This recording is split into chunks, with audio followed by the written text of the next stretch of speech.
Welcome, fellow travelers of the lands between, to another deep dive into the rich and tragic lore of Elden Ring. Tonight, we'll embark on an extraordinary journey through one of the most compelling and heartbreaking stories ever told in From Software's masterpiece. This is the complete tale of Miquella, the kindest of all demigods, whose transformation from beloved saint to ascending god represents perhaps the most profound tragedy in all the lands between.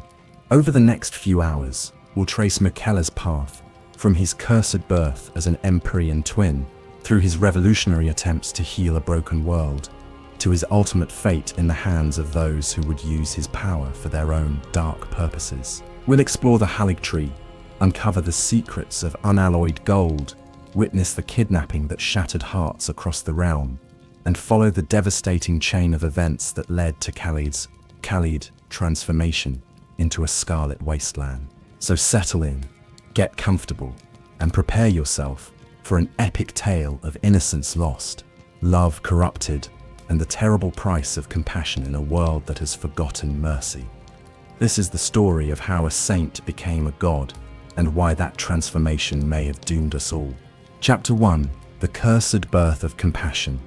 In the golden halls of Lendel, during the height of Queen Marika's eternal reign, joy and sorrow intertwined in a moment that would echo through the ages. The birth of the twin Empyreans, Miquella and Malenia, was heralded as a blessed event, a sign that the gods continued to favor the Golden Order. Yet from the very first breath they drew, it was clear that these children bore curses that would define not only their lives, but the fate of the entire realm. Miquella emerged into the world, bearing the most cruel of paradoxes. Though born with a mind of extraordinary brilliance and a soul overflowing with compassion, his body remained forever trapped in the form of a child. This was no mere physical limitation, but a cosmic curse that prevented one of the wisest beings in creation from being taken seriously by those who judged worth by appearance. While his siblings would grow to tower over mortals with divine majesty, Miquella would forever appear as an eternally youthful figure, his childlike features masking depths of knowledge and empathy that surpassed even the greatest scholars of the age. His twin sister, Malenia, faced an equally devastating affliction.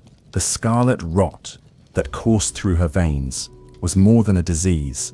It was a manifestation of corruption from an outer god, a malevolent force that sought to transform all life into putrid decay. Where Miquella's curse trapped him in permanent youth, Malenia's slowly consumed her flesh, forcing her to replace lost limbs with prosthetics of unalloyed gold, the miraculous metal that her brother would later perfect. These curses were not random accidents of birth, but symptoms of a deeper instability within the Golden Order itself. The cosmic forces that Marika had harnessed to create her eternal empire were showing signs of strain, and the contradictions inherent in a system that promised perfection, while suppressing natural cycles, were beginning to manifest in her own children. The twins represented both the highest potential of divine blood and the tragic consequences of attempting to transcend the natural order. From his earliest days, Miquella displayed an unusual sensitivity to the suffering of others. While other demigod children played with toys fit for gods, Miquella sought out the wounded, the diseased, and the outcast. Servants in the royal palace would often find the young Empyrean tending to injured animals or attempting to comfort crying infants with a gentleness that seemed almost supernatural. His compassion extended beyond mere sympathy. There was something in his very presence that could ease pain and bring comfort to troubled hearts. This natural empathy was both his greatest strength and his most dangerous vulnerability. In a world increasingly driven by ambition and political maneuvering, Miquella's genuine desire to help others made him a beacon of hope for the downtrodden and a target for those who would exploit such pure intentions. Even as a child, he attracted followers who saw in him a possibility for redemption and healing that the Golden Order, for all its proclaimed righteousness, had failed to provide. The relationship between the twins was profound beyond the normal bonds of siblinghood. Malenia, despite her own terrible affliction, appointed herself as Miquella's protector and blade. She understood that her brother's compassionate nature and cursed form made him vulnerable to those who would take advantage of his kindness or dismiss him due to his appearance. Her legendary skill with the sword became not just a source of personal pride, but a shield around the one person in the world she loved, without reservation. This protective bond between the twins was both beautiful and tragic. Millennia's devotion to her brother was so complete that she would later sacrifice everything: her humanity, her body, even her sanity, in desperate attempts to save him. Yet this very devotion would become one of the tools by which their enemies would ultimately destroy them both. Love, in the cruel mathematics of the lands between, could be weaponized as effectively as any blade. As Miquella grew in knowledge, if not in body, he began to study the fundamental nature of the afflictions that plagued not only himself and his sister, but countless others throughout the realm. The Golden Order's solution to most problems was suppression, or banishment. Death itself had been exiled, undesirable elements were driven underground, and anything that challenged the established order was either destroyed or hidden away. But Miquella saw the futility of such approaches. Problems that were merely suppressed would inevitably return, often in more virulent forms. His early experiments with healing focused on understanding rather than domination. Where other scholars sought to impose their will upon natural forces, Miquella attempted to work with them, to find harmony rather than conquest. This philosophical approach would later manifest in his greatest creation, unalloyed gold, a substance that could neutralize corruption without destroying the essential nature of what it healed. The development of unalloyed gold was not merely a metallurgical achievement, but a revolutionary breakthrough in the treatment of supernatural afflictions. Traditional Golden Order magic sought to burn away corruption with divine fire, often destroying the patient along with the disease. Miquella's unalloyed gold worked differently. It created a barrier that prevented corruption from spreading, while allowing the patient's own natural healing to take place. The gold needles he crafted from this material could halt the progression of rot, prevent the spread of death blight, and even slow the effects of other outer god influences. Yet, even this remarkable achievement was tainted by the tragedy of his curse. While Miquella possessed the knowledge to create these miraculous healing implements, his childlike appearance prevented him from gaining the political authority necessary to distribute them widely. The very people who could have benefited most from his innovations were often unaware they existed, while the powerful individuals who could have aided in their distribution saw little profit in helping the downtrodden masses. As Miquella matured intellectually, while remaining physically unchanged, he began to develop what would become his most ambitious project: the cultivation of a new world tree. The Erd tree, for all its golden magnificence, was ultimately a tool of the greater will, an alien intelligence that imposed its vision of order upon the world. Miquella envisioned something different, a tree that would grow according to natural principles rather than cosmic mandate, a Haligtree that could provide sanctuary and healing without demanding absolute submission in return. The location he chose for this grand undertaking was carefully selected for both practical and symbolic reasons. Hidden away from the major population centers and political machinations of the surface world, the Haligtree would grow in relative safety while demonstrating that alternatives to the Golden Order were possible. The very existence of such a place would serve as proof that the current system was not the only viable option for organizing divine power. Chapter 2. The Haligtree's Promise. In the hidden reaches of the lands between, far from the golden spires of Lendel and the political intrigue of the royal court, Miquella began the most ambitious project of his existence. The Haligtree was to be more than just an alternative to the Erd tree. It would be a complete rejection of the fundamental principles upon which the Golden Order was built. Where the Erd tree demanded submission and conformity, the Haligtree would embrace diversity and growth. Where the Golden Order sought to freeze time in an eternal present, the Haligtree would honor natural cycles of death and rebirth. The process of growing a world tree from nothing was an undertaking that would have daunted even the greatest minds of the age. It required not only immense magical power, but a deep understanding of the relationship between divine will and natural law. Miquella approached this challenge with the same methodical compassion that characterized all his endeavors. Rather than forcing rapid growth through divine mandate, he nurtured the tree's development, allowing it to establish deep roots and develop according to its own inner nature.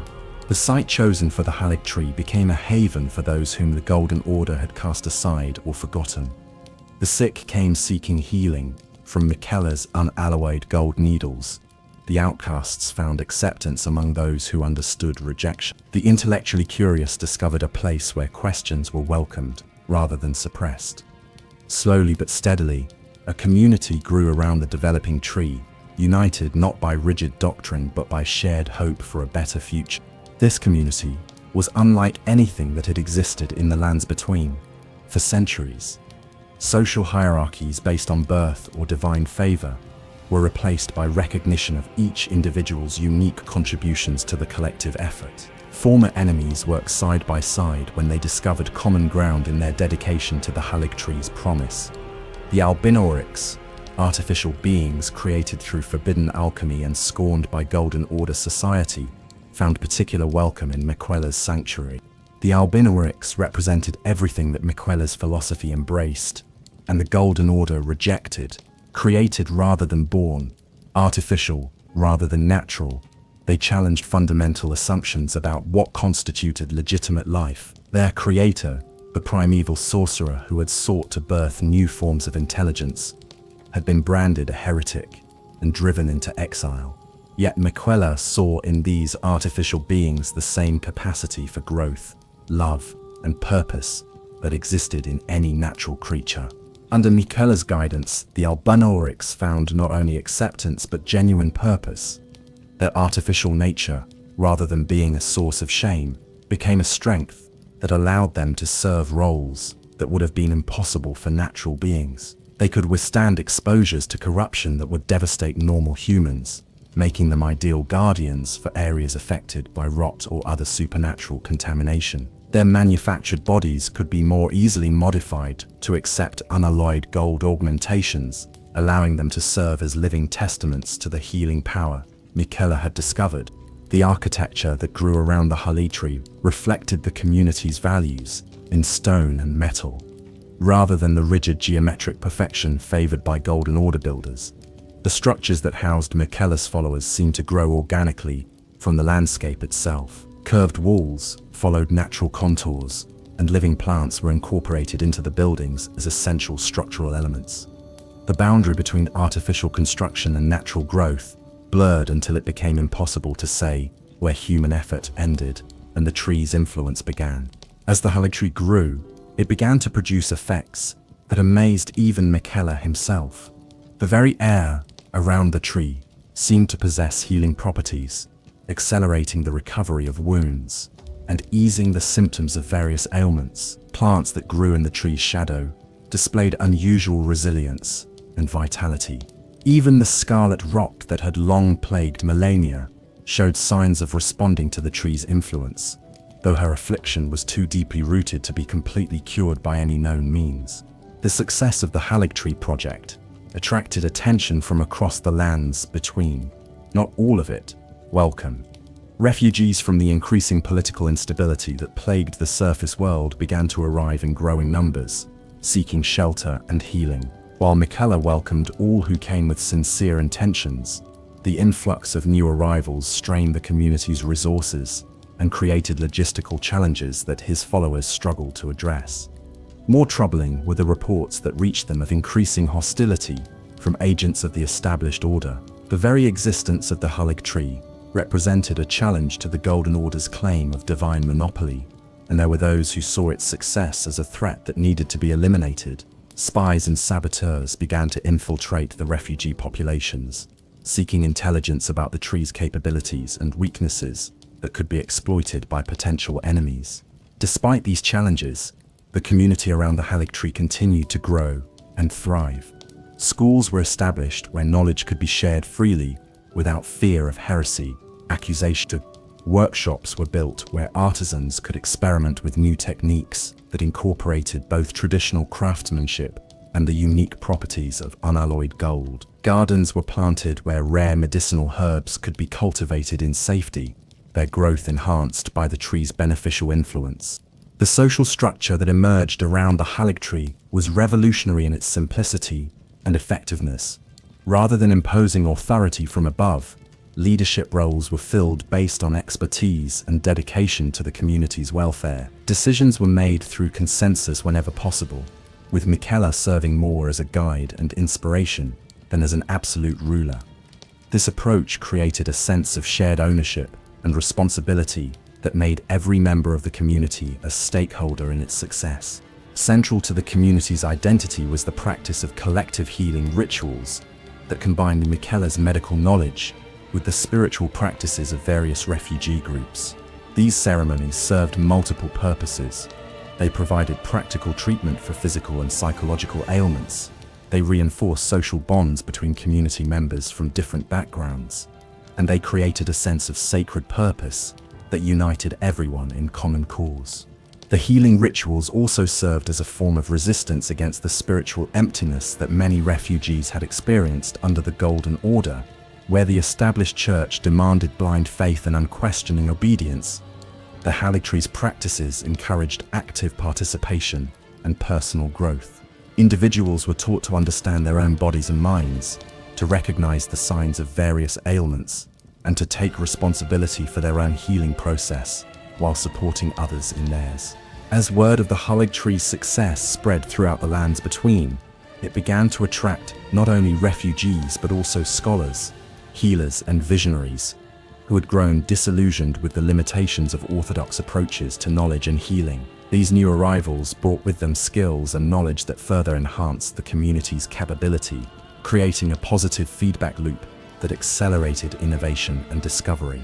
The libraries that were established around the Haligtree became repositories of knowledge that had been suppressed or lost elsewhere in the realm. Ancient texts that had been banned by Golden Order censors were carefully preserved and studied. New research was conducted into subjects that Orthodox scholars deemed heretical or dangerous. The free exchange of ideas created an intellectual environment that hadn't existed since the early days of the Golden Order, before political considerations began to override the pursuit of truth. Yet even as the Haligtree community celebrated its achievements and looked forward to an ever brighter future, darker forces were already in motion. The very compassion and openness that made the community strong also made it vulnerable to those who would exploit such virtues for evil purposes. Unknown to Miquella and his followers, their sanctuary had already been infiltrated by agents of a power far more sinister than the Golden Order's political establishment. Chapter 3. The Saints' Slumber. As the Haligtree reached toward the heavens and its community flourished below, Miquella faced a crisis that would challenge everything he had built. Despite all his efforts and innovations, some problems seemed to resist even his most ingenious solutions. The scarlet rot that afflicted Melania continued to spread through her body, requiring ever more frequent applications of unalloyed gold to prevent complete corruption. The growing political pressure from hostile factions threatened to overwhelm the tree's defenses. Most troubling of all, Miquella began to sense that his own cursed nature might be an insurmountable barrier to achieving his ultimate goals. The decision to enter a state of divine slumber was not made lightly. Miquella understood that such a transformation would require him to abandon his active role in leading the community he had worked so hard to build. Yet he had come to believe that only by transcending his current limitations could he hope to solve the fundamental problems that plagued not only his followers, but the entire lands between. The process of divine transformation was unlike anything that had been attempted since the early days of the Golden Order, where previous ascensions to godhood had been granted by external powers like the Greater Will. Miquella sought to achieve divinity through his own efforts and understanding. This required him to enter a cocoon of his own design, a protective shell woven from Haligtree fibers and strengthened with unalloyed gold threads. The cocoon was more than just a physical barrier. It served as a metaphysical chrysalis that would allow Miquella to reshape his very essence. The process would require years of meditation and transformation, during which his consciousness would exist in a state between sleep and death, gradually accumulating the power and understanding necessary to emerge as a fully realized god. The construction of the cocoon became a community effort that demonstrated the depth of devotion Miquella had inspired among his followers. Master craftsmen worked for months to weave the complex patterns required for the shell structure. Scholars contributed theoretical frameworks for the transformation process. Healers prepared the various substances that would sustain Miquella's body during its long period of metamorphosis. The most crucial component of the cocoon's construction was the integration of unalloyed gold throughout its structure. This precious metal would serve multiple functions. It would protect Miquella from external corruption during his vulnerable state. It would enhance the efficiency of the transformation process, and it would eventually allow him to emerge with the power to heal the fundamental diseases that plagued the world. As the time approached for Miquella to enter his cocoon, the entire community was filled with a mixture of hope and anxiety. They understood that their beloved leader was undertaking this transformation for their benefit, yet they also realized that success was far from guaranteed. The process of self-directed divine ascension had never been attempted before, and there was no way to predict what might go wrong during the years of slumber that lay ahead. The ceremony marking Miquella's entry into the cocoon was both solemn and celebratory. Representatives from every group within the community offered prayers and blessings for the success of the transformation. Ancient songs were sung that had been preserved from the days before the Golden Order, invoking powers and protections that predated the current cosmic hierarchy. Millennia herself stood guard throughout the ritual, her legendary blade ready to defend her brother against any threat that might arise. As Miquella sealed himself within the cocoon, his final words to the community were characteristically compassionate and hopeful. He reminded them that their strength lay not in dependence upon him, but in their commitment to the principles that had brought them together. He urged them to continue growing and learning during his absence, to maintain the spirit of openness and healing that defined their society, and to trust that his transformation would ultimately benefit all who dwelt in the shadow of the Haligtree. The years that followed, Miquella's entry into slumber were marked by both remarkable growth and increasing danger for the Haligtree community. Without their founder's direct guidance, the various groups that had gathered around the tree were forced to develop new forms of leadership and decision-making. This challenge proved to be a catalyst for innovation, as different communities contributed their own traditions and expertise to create governing structures that were more robust and inclusive than what had existed before. The Albinaurics, in particular, proved instrumental in maintaining the community's cohesion during this transitional period. Their artificial nature, which had once been a source of shame and persecution, became a valuable asset in the changed circumstances. They could work tirelessly without the need for rest, allowing them to maintain essential services while others focused on adaptation and growth. Their manufactured bodies were unaffected by many of the corruptions and diseases that threatened natural beings, making them ideal guardians for sensitive areas around the tree. Under Albinauric guidance, new cultivation techniques were developed that enhanced the Halitree's already remarkable healing properties. Experimental gardens were planted with seeds from across the known world, creating diverse ecosystems that could support refugees from various regions and climates. Advanced workshops were established where artisans could experiment with combining traditional crafting techniques with the unique properties of materials grown in the tree's influence. The educational institutions around the Haligtree also flourished during Miquella's absence, as scholars from different backgrounds were forced to collaborate more closely without their founder's moderating presence. This led to breakthrough discoveries in fields ranging from medicine to agriculture to theoretical magic. The knowledge gained during this period would prove crucial to the community's survival in the dark times that lay ahead. Yet, even as the Haligtree community grew stronger and more self-sufficient, external threats were mounting. The political situation in the broader lands between was deteriorating rapidly, with tensions between various demigod factions approaching a breaking point. The Golden Order's authority was weakening, creating power vacuums that ambitious individuals were eager to fill. The very success of the Haligtree project made it an increasingly attractive target for those who sought to claim its resources and knowledge for their own purposes. More insidiously, the community was being infiltrated by agents of forces that none of them fully understood.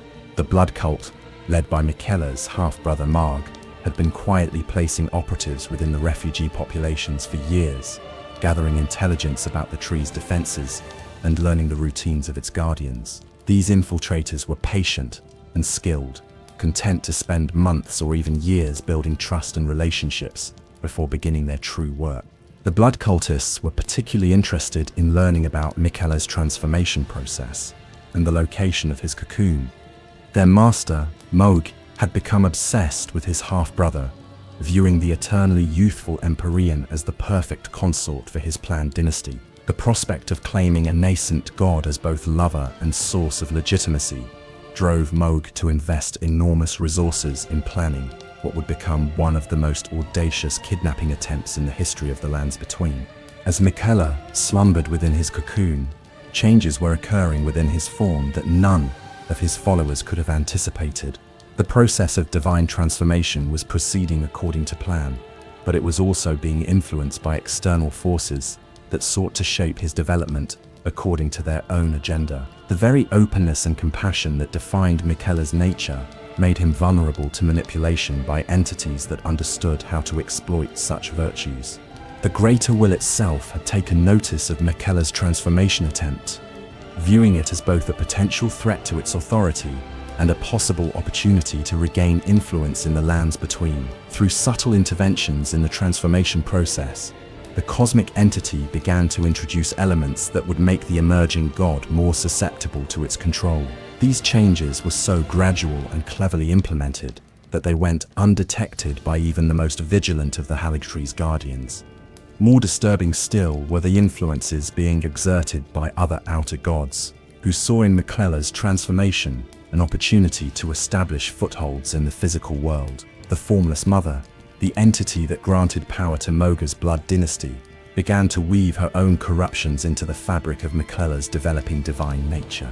These influences were designed to make the future god more amenable to blood sacrifice and ritualistic violence, perverting his natural compassion into something that could be used to justify atrocity. The various outer gods understood that Miquella's genuine desire to heal and help others made him potentially the most dangerous threat to their influence that had ever existed. A god motivated by pure compassion could theoretically unite all the scattered peoples of the lands between against the alien entities that sought to manipulate them. Therefore, it was crucial that Miquella's transformation be corrupted in ways that would prevent him from achieving his full potential as a force for liberation and healing. As the years of slumber continued, the cocoon itself began to show signs of the various influences being exerted upon its occupant. The originally pure white surface developed subtle discolorations that seemed to shift and change when viewed from different angles. The unalloyed gold threads that had been woven throughout its structure began to resonate with frequencies that were uncomfortable to sensitive individuals. Most troubling of all, the cocoon began to emit a faint but persistent sound that resembled both singing and weeping.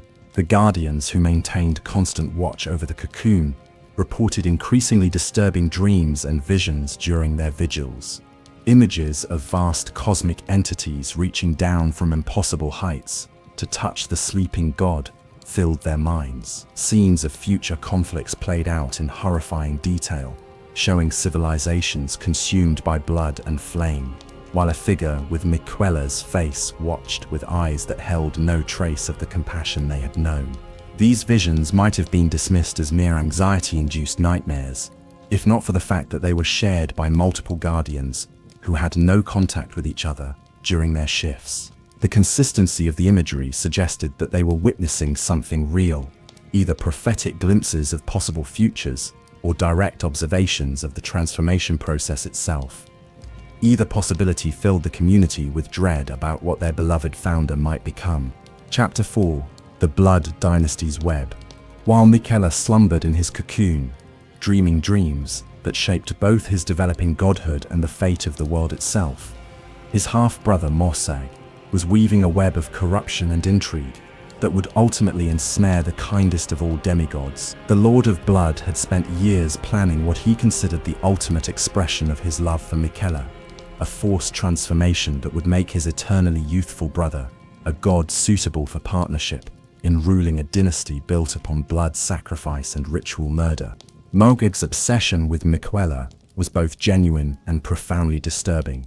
In his twisted understanding, the kidnapping and forced transformation he planned represented not violation, but liberation, freeing Miquella from the limitations imposed by his cursed form and the naive compassion that prevented him from embracing the power necessary to rule effectively. The Lord of Blood saw himself as the perfect complement to his brother's nature, providing the ruthless strength that Miquella's kindness lacked.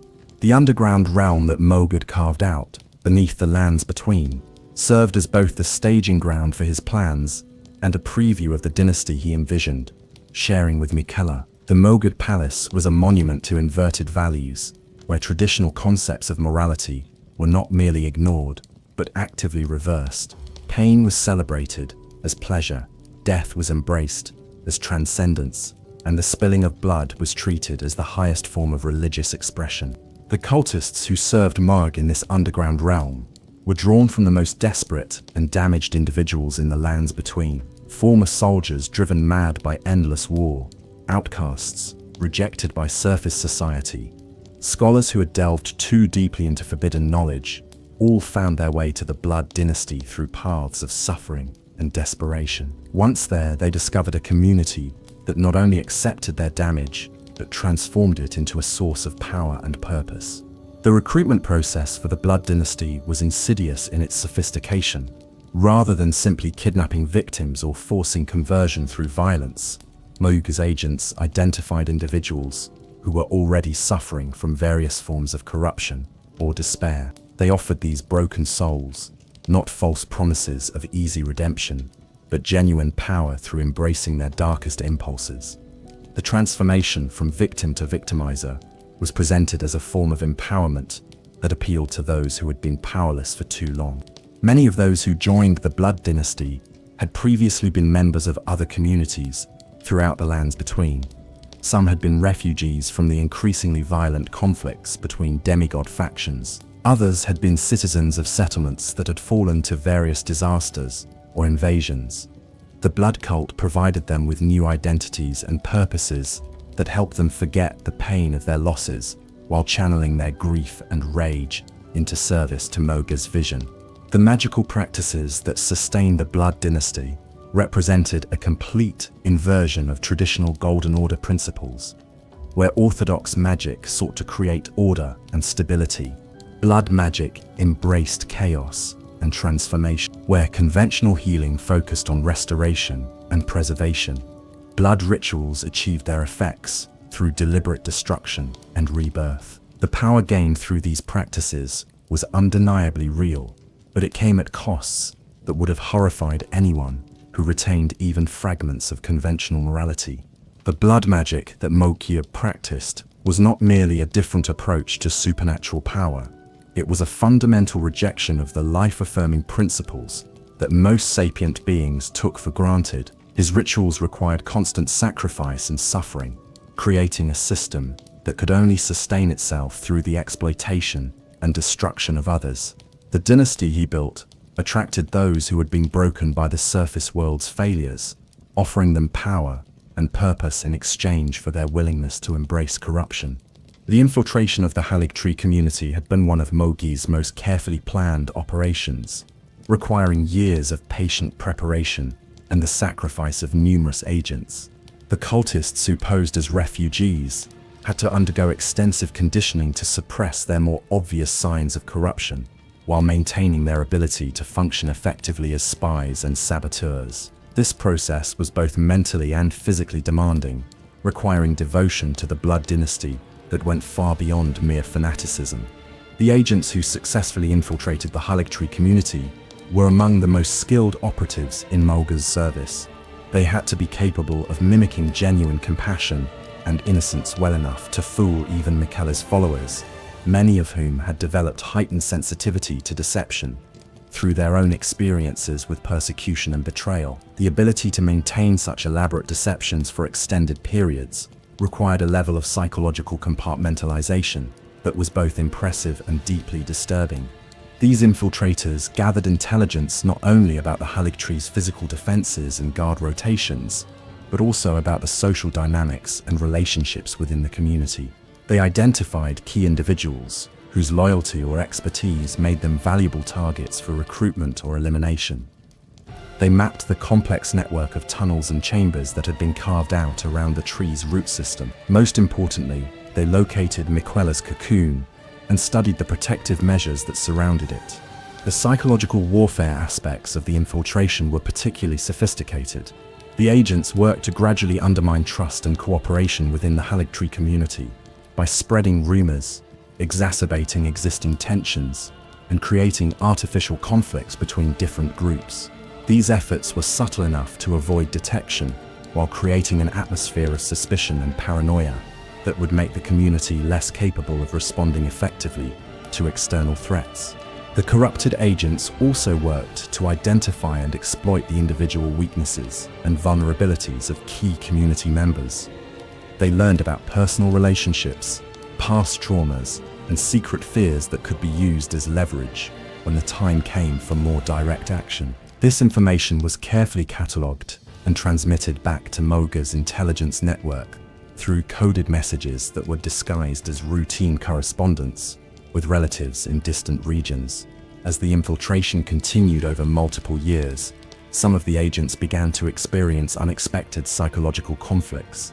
The genuine warmth and acceptance they encountered in the Haligtree community contrasted sharply with the cruelty and manipulation that characterized life in the Blood Dynasty. A few agents began to question their loyalty to Mohg, wondering if the healing and hope they witnessed around the tree might represent a better path than the blood-soaked destiny they had embraced. These internal conflicts created security risks that Mohg's intelligence apparatus was quick to address. Agents who showed signs of wavering loyalty were either recalled for re-education or eliminated by their colleagues before they could betray crucial information. The Blood Dynasty's approach to managing internal dissent was characteristically brutal. Doubt was treated as a form of spiritual corruption that could only be cleansed through pain and renewed dedication to the cause. The final phases of preparation for Miquella's kidnapping involved coordinating the efforts of infiltrators within the Haligtree community with external forces that would provide distraction and support during the operation itself. Mohg had spent considerable resources building relationships with other factions that had reason to oppose the Haligtree's growing influence, creating a network of allies who could be called upon to create chaos and confusion when needed. The timing of the kidnapping attempt was carefully chosen to coincide with a period when the Haligtree's defenses would be at their weakest. Intelligence gathered by the infiltrators indicated that many of the community's most capable warriors and guardians would be away on missions to establish new settlements or gather resources from distant regions. The remaining defenders, while dedicated and skilled, would be outnumbered and caught off guard by the coordination and scale of the attack. The operation plan that Mohg developed represented one of the most audacious criminal enterprises in the history of the Lands Between. It required precise timing, flawless execution, and the coordination of dozens of agents operating across multiple fronts simultaneously. The fact that such an elaborate scheme was being undertaken to kidnap a sleeping god from the heart of a heavily defended sanctuary demonstrated both the incredible resources at Mohg's disposal and the depth of his obsession with claiming Miquella as his consort. Yet, even as the final preparations were being made for the kidnapping attempt, darker forces were already working to ensure that Mohg's plans would ultimately serve purposes beyond his own understanding. The outer gods that influenced the Blood Dynasty had their own agendas for Miquella's captured divinity, and they were quite prepared to sacrifice Mohg himself if necessary to achieve their cosmic objectives. Chapter 5: The Terrible Awakening. The night that shattered the Haligtree's peace began like any other in the sanctuary. Guards maintained their quiet vigils around the perimeter, while scholars worked late in the libraries, pursuing research that might benefit their sleeping god. The Albinoric caretakers tended to the needs of the community with their characteristic diligence and healers made their rounds among those still recovering from various ailments. None suspected that years of careful planning were about to culminate in an act of violation that would reverberate throughout the lands between. The attack, when it came, was a masterpiece of misdirection and coordination. While the community's attention was focused on responding to what appeared to be a series of random raids on the outer settlements, the real assault was already underway in the hidden chambers where Miquella's cocoon rested. The infiltrators, who had spent years building trust and relationships within the community, revealed their true nature in an explosion of violence and betrayal that left the defenders reeling in shock and confusion.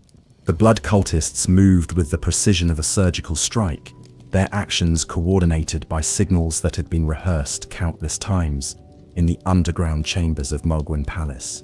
Guards who had served faithfully for years suddenly on their comrades, opening gates and disabling defenses that they had helped to build and maintain.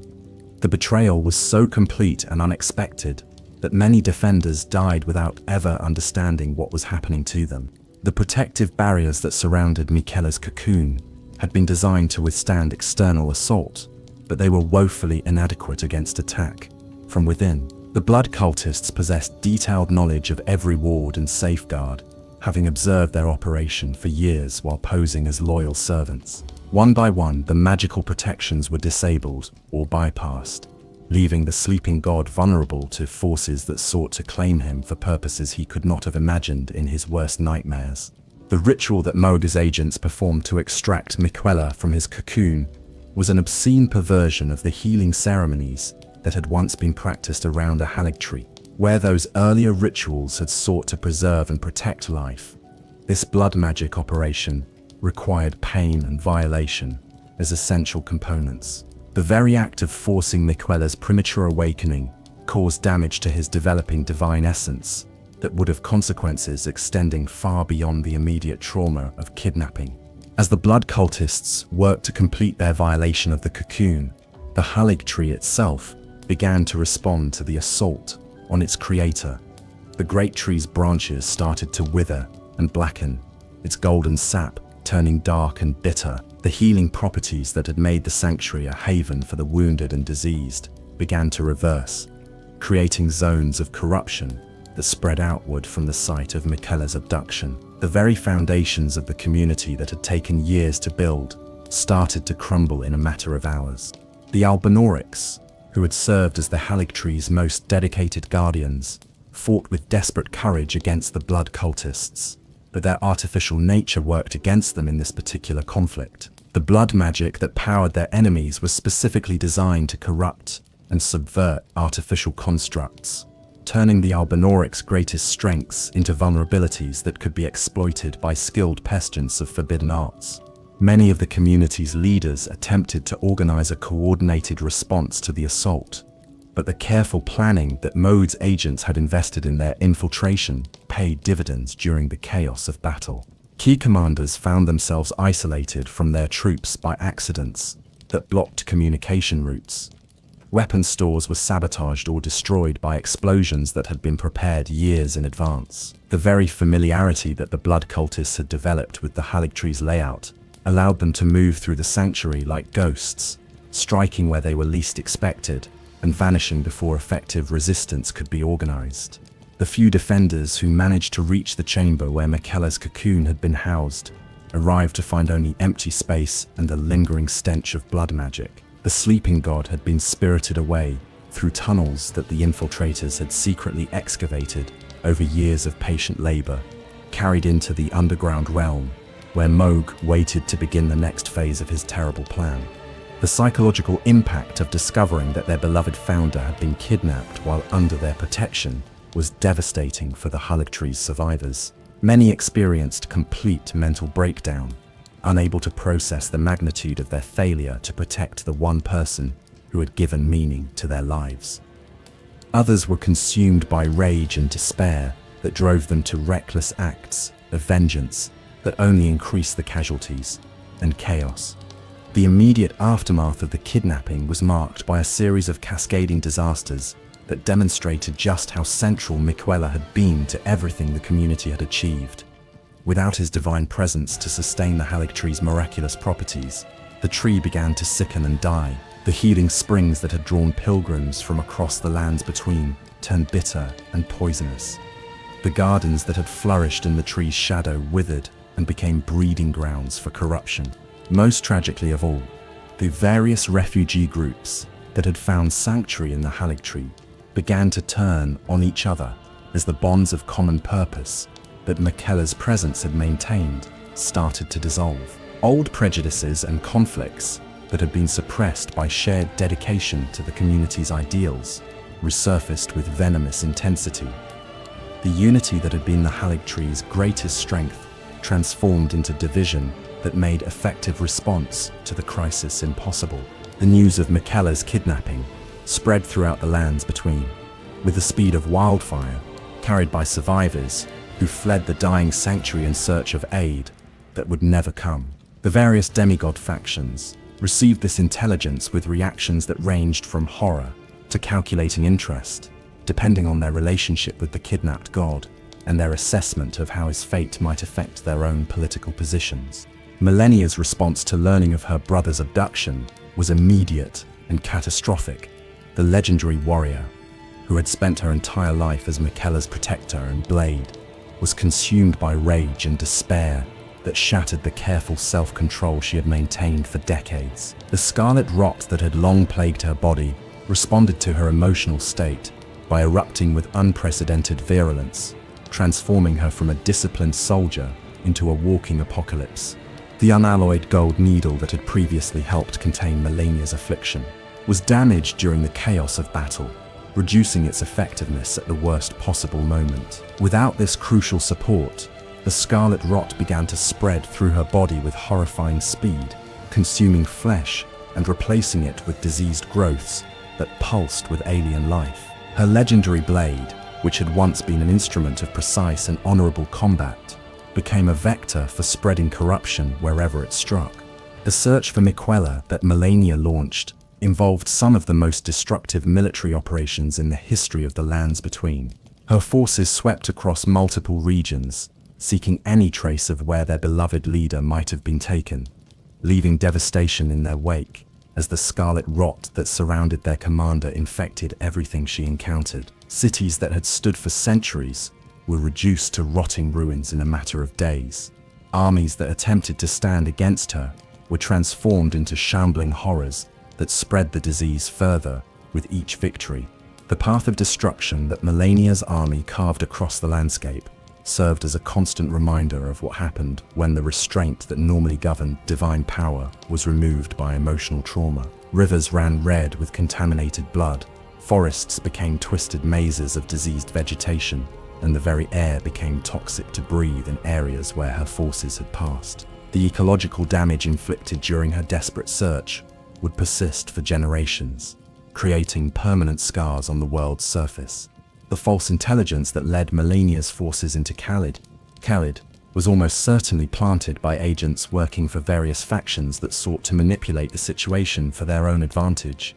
The suggestion that Mohg's operatives were hiding in the region provided her with a target for her rage, while simultaneously serving the interests of those who wanted to see both Malenia and Radan weakened through mutual conflict.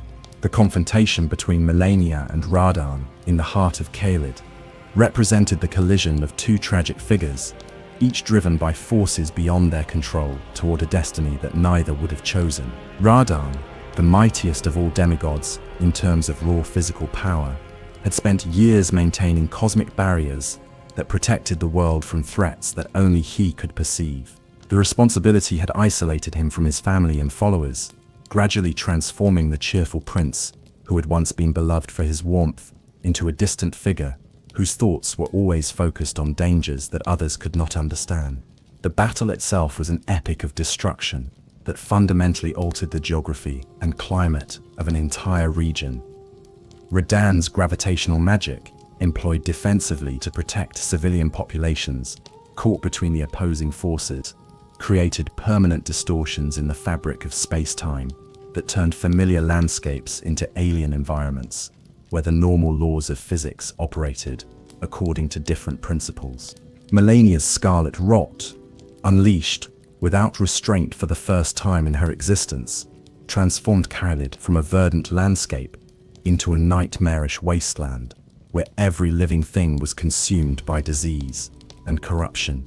The very air became a vector for spreading the affliction, ensuring that the damage would continue to spread long after the battle itself had ended. The climax of the conflict came when Melania, pushed beyond the limits of her endurance and self-control, underwent a transformation that revealed the true extent of her curse. The goddess of Rot that emerged from her mortal shell was a being of pure corruption and destruction, capable of ending all life in the lands between, if allowed to reach full manifestation. Only Radahn's desperate final gambit, pulling down the very stars themselves to contain the spreading plague, prevented complete catastrophe. The mutual destruction that resulted from this conflict left both demigods broken and changed. Beyond recognition, Radahn, his mind shattered by the cosmic forces he had wielded, was reduced to a feral state where his mighty strength became a threat to everything around him. Melania, her body consumed by rot and her spirit broken by failure, retreated to the dying Haligtree to await an end that seemed increasingly merciful compared to continued existence. The broader consequences of the battle rippled throughout the lands between, destabilizing political alliances and creating power vacuums that ambitious individuals were quick to exploit. The loss of two of the most powerful demigods fundamentally altered the balance of power that had existed since the shattering began, creating opportunities for previously minor players to advance their own agendas. Chapter 6: The God's Terrible Birth.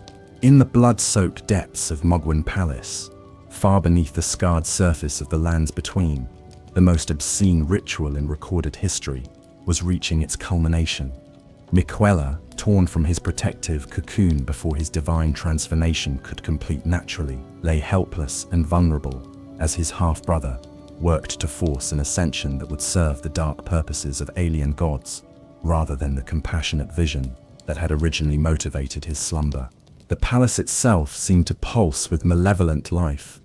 As the ritual progressed, its architecture shifting and changing in response to the cosmic forces being channeled through its blood-stained halls. What had once been merely a monument to inverted morality was transforming into something far more sinister, a birthing chamber for a god whose nature had been corrupted before he could even achieve full consciousness.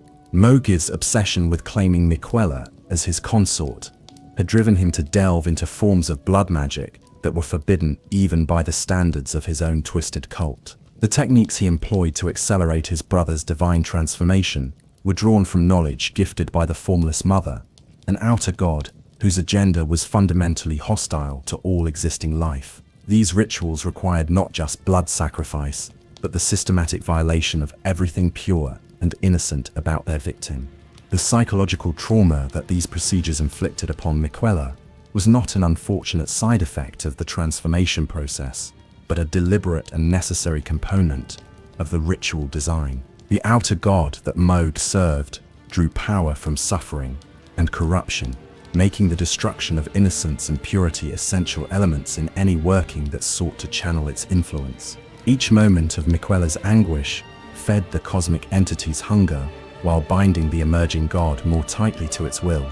The forced acceleration of divine ascension created fundamental instabilities in Miquella's developing godhood that would have consequences extending far beyond the immediate circumstances of his captivity. Where natural transformation would have preserved his essential compassionate nature while expanding his power, this twisted birth warped his consciousness in ways that made him susceptible to influences that his original self would have rejected. Absolutely. The blood that flowed during the ritual was not merely symbolic, but served as a physical medium through which the outer god's corruption could be introduced into Miquella's divine essence. Each drop that touched his transformed flesh carried with it fragments of alien consciousness that began to merge with his own thoughts and memories. The gentle empathy that had once defined his character was gradually being replaced by something that resembled compassion, but operated according to fundamentally different principles.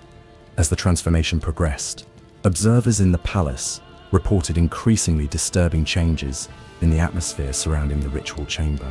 The very air seemed to thicken with malevolent presence, and sensitive individuals began to experience visions of possible futures where the emerging god ruled over a world transformed according to the formless mother's design.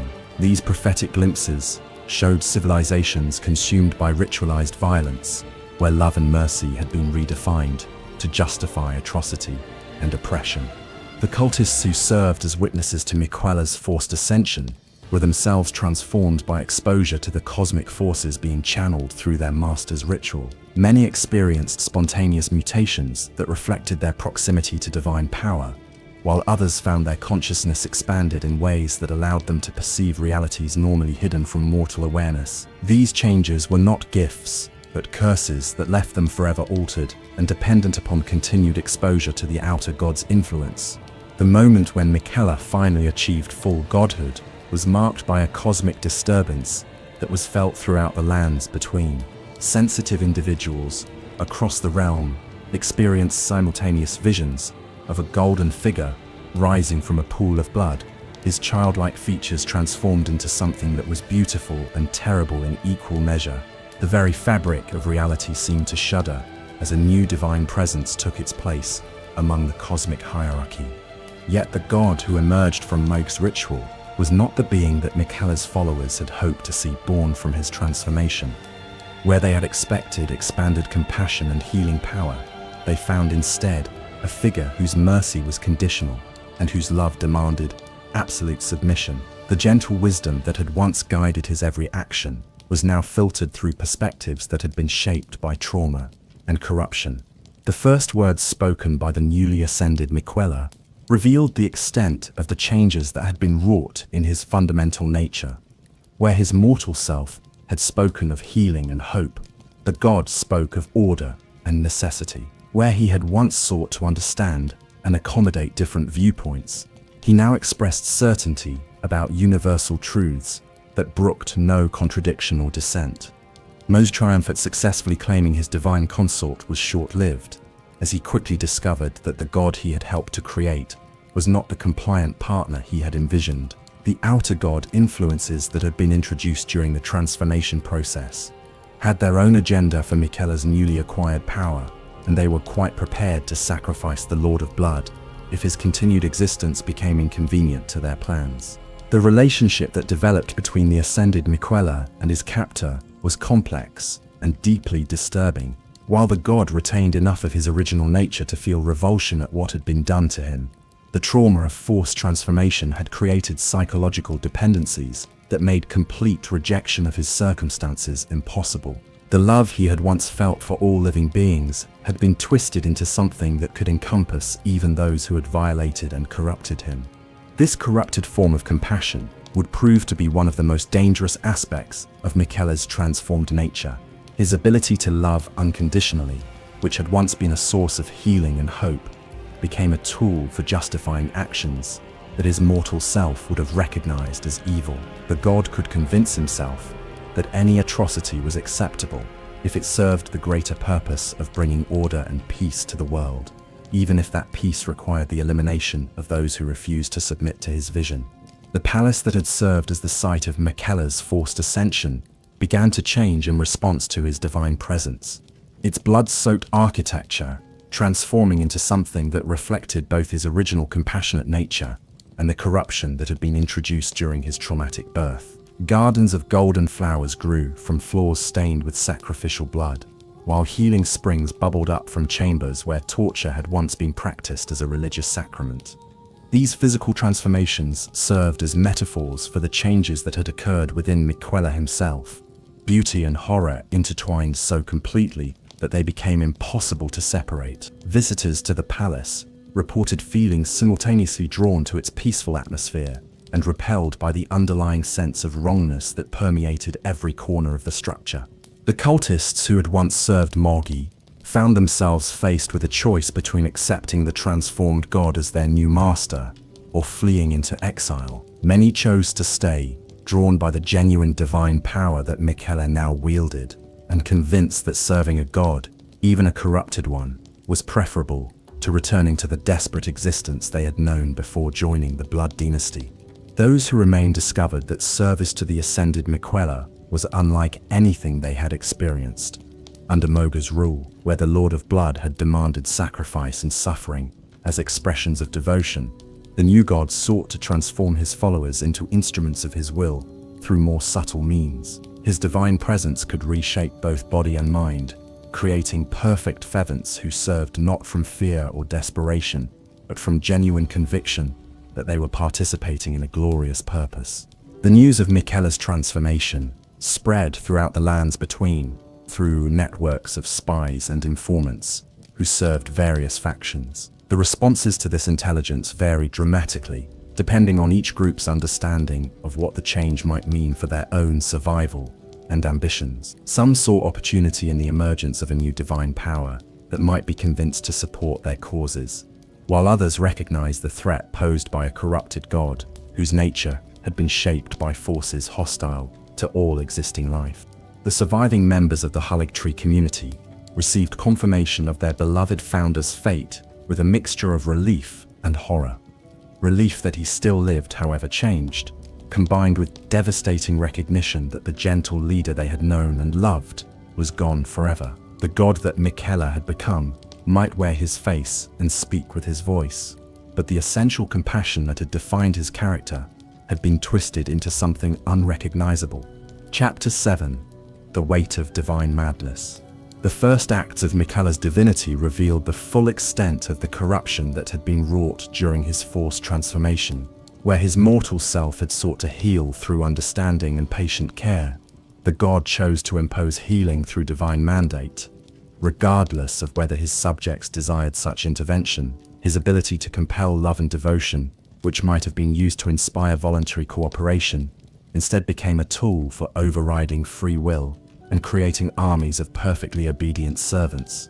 The philosophical framework that guided the ascended Miquella's actions represented a fundamental perversion of the principles that had once motivated his mortal existence.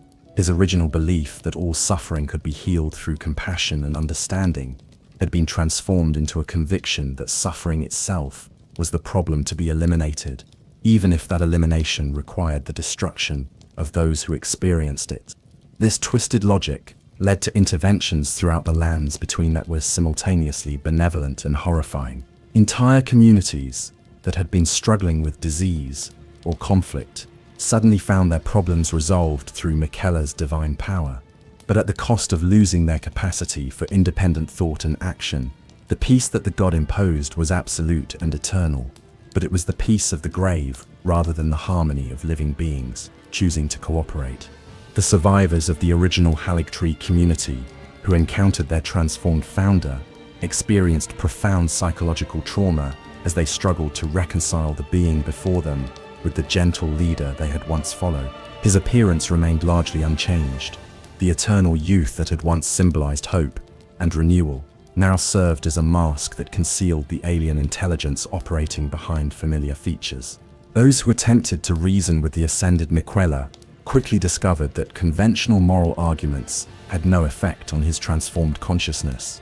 His responses to criticism or dissent displayed a patience that was infinite and terrifying, as he explained with perfect calm why opposition to his will was not merely wrong, but impossible to sustain in the face of divine truth. His love for all living beings remained genuine, but it had become a love that required complete submission as proof of its acceptance. The golden light that surrounded Miquella in his divine form possessed hypnotic properties that made prolonged exposure dangerous for those who retained independent will. Individuals who spent too much time in his presence began to experience fundamental changes in their thinking patterns, gradually losing the ability to conceive of alternatives to the god's vision for universal harmony. This effect was not a deliberate attack, but simply a natural consequence of extended contact with divine consciousness that had been shaped by outer god influences. The few individuals who possessed sufficient mental fortitude to resist Miquella's passive influence found themselves marked as threats to be dealt with through more direct means. The god's definition of compassion included the elimination of those whose continued existence posed obstacles to the greater good, as he understood it. His methods for removing such obstacles were invariably gentle and painless, but they were also absolutely final. The transformation of former blood cultists into servants of the ascended Miquella demonstrated the god's power to reshape both body and spirit according to his will. These individuals, who had once embraced violence and corruption as expressions of their devotion to Mohg, became instruments of gentle healing, whose every action served to advance their new master's vision of universal peace. The change was so complete that many of them retained no memory of their previous existence, having been essentially reborn as perfect expressions of divine will. This ability to rewrite the fundamental nature of living beings represented perhaps the most disturbing aspect of Miquella's corrupted divinity. While his mortal self had sought to help others become better versions of themselves, the god simply replaced existing personalities with new ones that better suited his purposes. The individuals who emerged from such transformations were happier and more at peace than they had ever been before, but they were no longer the same people who had undergone the process. The expansion of Miquella's influence throughout the lands between proceeded through a combination of direct intervention and the gradual spread of his divine presence through various intermediaries. Former enemies became devoted allies after brief exposure to his power, while neutral parties found themselves compelled to support his cause through emotional manipulation that operated below the threshold of conscious awareness. The god's approach to governance reflected his transformed understanding of love and mercy. Rather than establishing formal institutions or legal frameworks, he simply ensured that all beings within his sphere of influence were filled with genuine desire to contribute to the common good. Crime and conflict became impossible, not because they were prohibited, but because no one could conceive of acting in ways that might harm others or disrupt the perfect harmony that divine love had created. This system was remarkably efficient and appeared to generate genuine happiness among those subject to its influence, but it required the complete elimination of individual agency and personal growth. The peace that Miquella imposed was static and eternal, offering no possibility for change or development beyond the perfect state that his divine wisdom had identified as optimal. The few remaining pockets of resistance to Miquella's expanding influence found themselves increasingly isolated as former allies succumbed to the god's irresistible charm and transformed into advocates for submission. Military opposition proved futile against an enemy whose mere presence could convert attacking forces into devoted followers, while political maneuvering became meaningless when negotiating partners were subject to constant influence from divine consciousness. The environmental effects of Miquella's divine presence began to manifest throughout the regions under his control, as the natural world itself responded to exposure to corrupted divinity. Plants grew with unnatural vigor and regularity, displaying perfect health, but losing the wild diversity that characterized normal ecosystems. Animals became docile and cooperative, forming harmonious relationships that eliminated the predator-prey dynamics that had previously maintained ecological balance. These changes created landscapes of surreal beauty, where every element existed in perfect harmony with every other element, but at the cost of eliminating the creative chaos that made evolution and adaptation possible. The worlds that Miquella's influence created were as beautiful and lifeless as painted portraits, capturing the appearance of vitality while lacking the substance that made genuine life meaningful. The psychological impact on individuals who retained enough independence to recognize what was happening around them was devastating. They found themselves living in communities where everyone else appeared to be genuinely happy and at peace, making any criticism of the situation seem churlish and selfish. The isolation of being the only person who could see the horror hidden beneath the surface of universal contentment drove many to madness or suicide. Chapter 8. The Goddess of Rote's Despair. While Miquella ascended to corrupted godhood in the depths of Mohg Palace, his beloved twin sister Melania faced her own transformation into something far removed from the noble warrior she had once been. The failure to protect her brother, combined with the advancing scarlet rot that consumed ever greater portions of her body, drove the legendary blade to embrace the very corruption she had spent her life fighting against. The retreat to the dying Haligtree after her catastrophic battle with Radan marked the beginning of Melania's final transformation. The sanctuary that had once represented hope and healing for countless refugees was now a monument to failure and decay. its withering branches and poisoned roots reflecting the despair that consumed its returning mistress. The Albinaurics and other survivors, who had remained loyal to Miquella's vision, welcomed her return, with desperate hope that their legendary protector might somehow restore what had been lost. But the warrior who returned to them was no longer the disciplined defender they remembered. The Scarlet Rot had advanced far beyond the point where unalloyed gold needles could provide meaningful relief, transforming larger portions of her body into diseased growths that pulsed with alien life. Her legendary blade, once an instrument of precise and honorable combat, now dripped with corruption that infected everything it touched. The psychological damage inflicted by her failure to prevent Miquella's kidnapping was in many ways more devastating than the physical corruption that ravaged her flesh. Malenia had defined her entire existence through her role as her brother's protector and blade, finding meaning and purpose in service to the kindest of all demigods. With that role rendered meaningless by her catastrophic failure, she was left without any sense of identity or direction that could sustain her through the dark times ahead. The survivors of the Haligtree community looked to their returning champion for leadership and guidance in their darkest hour, but they found instead a broken figure consumed by guilt and self-recrimination. Malenia's attempts to provide comfort and reassurance to her followers were undermined by her own obvious despair, creating a cycle of mutual desperation that accelerated the community's psychological collapse.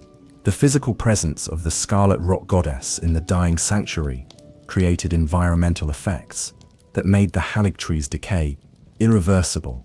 Where once the great tree's influence had promoted healing and growth, Malenia's corruption now spread disease and death to everything she encountered. The healing springs became breeding grounds for exotic diseases, the medicinal gardens transformed into forests of toxic fungus, and the very air became hazardous to breathe for those who lacked divine resistance to supernatural corruption. The Albinaurics, who had served as the Haligtree's most dedicated caretakers, found themselves facing an impossible choice between abandoning their posts and accepting slow death from exposure to their mistress's affliction.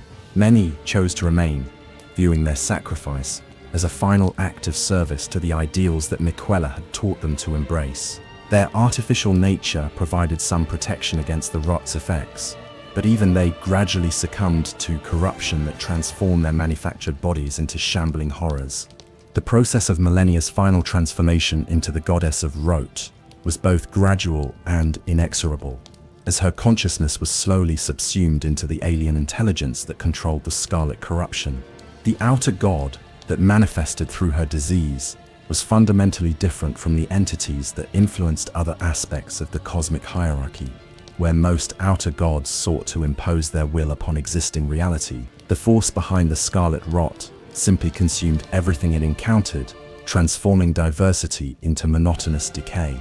This consumption was not merely physical, but spiritual, as the goddess gradually lost access to memories and emotions that had defined her mortal existence. The love she had felt for Miquella, the pride she had taken in her martial prowess, the satisfaction she had derived from protecting the innocent. All of these human elements of her personality were devoured by the alien consciousness that used her body as its vessel for manifestation in the physical world. The few individuals who were brave or foolish enough to approach Malenia during this period of transformation reported that she seemed to exist in multiple states, simultaneously, sometimes appearing as the noble warrior they remembered, and other times manifesting as a writhing mass of diseased vegetation that bore only superficial resemblance to human form. These fluctuations reflected the ongoing struggle between her original consciousness and the outer god influence that sought to completely possess her. The warriors and pilgrims who had once flocked to the Haligtree, seeking healing or training, found themselves confronting a challenge that transcended normal categories of combat or spiritual discipline. The goddess they faced in the tree's heart was simultaneously one of the most skilled fighters who had ever existed, and a manifestation of cosmic forces that operated according to principles completely alien to mortal understanding. The legendary battles that took place in the dying sanctuary became tests, not just of martial prowess, but of spiritual fortitude, as challengers had to maintain their humanity while exposed to corruption that sought to transform them into extensions of the goddess's diseased consciousness. Victory against such an opponent was Pyrrhic at best, requiring sacrifices that left even successful warriors fundamentally changed by their experience. The environmental catastrophe created by Malenia's presence in the Haligtree eventually reached a point where the tree itself began to actively reject its former protector. The withering branches that had once provided shelter to countless refugees now moved with malevolent purpose, seeking to expel the source of corruption that threatened to transform the entire structure into a monument to decay and death. This rejection created a feedback loop that accelerated both the tree's death and Malenia's transformation, as each element of the system attempted to preserve itself by destroying the other. The psychic screams that emanated from this conflict could be felt across vast distances, creating disturbances that affected sensitive individuals throughout the lands between and served as a constant reminder of the tragedy that was unfolding in what had once been a sanctuary of hope. The few survivors who managed to escape the dying Haligtree carried with them tales of horror that defied comprehension. They spoke of a goddess who wept tears of liquid rot while promising mercy to those who submitted to her embrace. They described gardens where beautiful flowers bloomed from soil composed entirely of diseased flesh, and libraries where books of healing wisdom crumbled into toxic spores at the slightest touch. These accounts spread throughout the lands between, serving as warnings that discouraged most travelers from approaching the former sanctuary. The Haligtree became a place of pilgrimage only for those who had already embraced corruption, or who sought death as an escape from sufferings that normal healing could not address. The hope and promise that had once drawn refugees from across the known world was replaced by despair so profound that it could be felt by anyone who approached within sight of the tree's blackened branches. Chapter 9. The Tarnished returns. As the lands between writhed under the influence of corrupted gods and dying demigods, an ancient prophecy began to unfold that would determine the ultimate fate of the shattered realm. The Tarnished, those who had been stripped of grace and exiled from the Golden Order's blessing, began to return from distant lands where they had spent generations in wandering and warfare. Among these returning exiles was one whose destiny would become intertwined with the fate of every major power in the realm. The Tarnished, who would eventually stand before both the goddess of Rote and the ascended Miquella, began their journey as an unremarkable exile, distinguished from countless others only by an unusual persistence in the face of overwhelming odds. Their early adventures in the lands between revealed a character shaped by loss and hardship, yet retaining enough compassion and determination to challenge the various forms of corruption that plagued the realm. The path that led this particular Tarnished to the dying Haligtree was marked by encounters with the survivors and victims of the great tragedies that had unfolded since the shattering began. They witnessed firsthand the devastation left in Malenia's wake during her desperate search for Miquella, walking through cities that had been transformed into gardens of rot and meeting refugees whose lives had been shattered by forces beyond their comprehension. These experiences shaped the Tarnished understanding of the complex moral landscape they were navigating, revealing that the conflicts devastating the lands between could not be resolved through simple applications of force or traditional concepts of justice. The demigods whose actions had caused such widespread suffering were themselves victims of circumstances that transcended individual choice or moral failing. The decision to challenge Malenia in the heart of the Haligtree was motivated not by desire for glory or power, but by recognition that her continued existence posed a threat to every living being in the realm. The goddess of Rote had progressed beyond the point where healing or redemption was possible, becoming a vector for corruption that would eventually consume all life if allowed to reach full manifestation. The battle itself was an epic of endurance and determination that tested every skill the Tarnished had acquired during their journey through the lands between. Malenia's combination of legendary swordsmanship and supernatural corruption created a challenge that operated on multiple levels simultaneously, requiring not just physical prowess, but mental fortitude sufficient to resist the influence of an outer god. The fight began with the Tarnished facing the remnants of the noble warrior that Malenia had once been, her movements still displaying the perfect technique and graceful economy that had made her legendary throughout the realm. Yet even in this relatively human form, her blade carried corruption that could spread through the slightest wound, requiring constant vigilance to avoid contamination that might prove worse than death itself. As the battle progressed, and Malenia's mortal form sustained increasing damage, the outer god, influence that had been consuming her consciousness, began to assert more direct control over her actions. The precise swordwork that had characterized the early phases of combat gave way to more erratic but devastatingly powerful attacks that seemed to bend the very laws of reality around them. The transformation sequence that marked Malenia's full manifestation as the goddess of rot was both beautiful and terrifying, as her damaged human form dissolved into something that resembled a flower of pure corruption.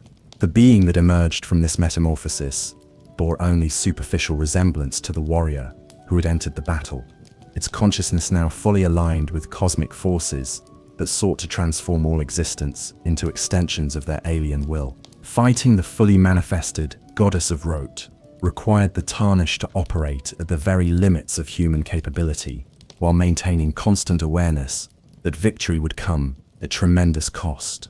Every successful attack spread corruption through the Haligtree's dying structure, accelerating the decay that was already consuming what had once been a sanctuary of hope and healing.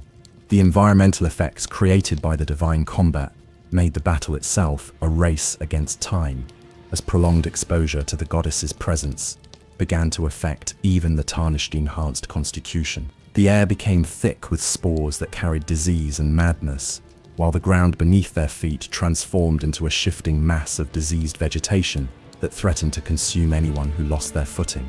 The climactic moments of the battle saw both combatants pushed beyond their normal limitations, with the Tarnished drawing upon reserves of determination that transcended purely physical capability, while the goddess manifested levels of power that bordered on the reality-altering. The very fabric of space-time seemed to strain under the pressure of forces that were never meant to interact in such concentrated proximity.